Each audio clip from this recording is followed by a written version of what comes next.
বাংলাদেশ জাতীয়তাবাদী দল বিএনপির চেয়ারম্যান তারেক রহমান আগমন উপলক্ষে দিনব্যাপী ব্রাহ্মণবাড়িয়ায় নেতাকর্মীদের ঢল নেমেছে সরাইল উপজেলার কুত্তাপাড়া মাঠ প্রাঙ্গণে। আপনারা ইতিমধ্যে দেখতে পাচ্ছেন যে রাত প্রায় 9টা বেজে গেছে, কিন্তু এখনো পর্যন্ত তারেক রহমান সমাবেশ স্থলে পৌঁছাতে পারেননি।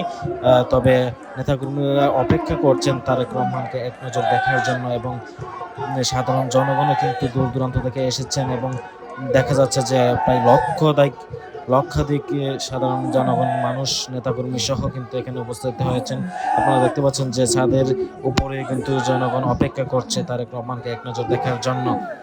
আর আমরা যতটুকু জানতে পেরেছি, তারেক রহমান অল্প কিছুক্ষণের মধ্যেই সমাবেশ স্থলে এসে পৌঁছাবেন, এবং যে নেতাকর্মীরা রয়েছেন তাদেরকে নির্বাচনী প্রচারণার জন্য পরিচয় করিয়ে দেবেন।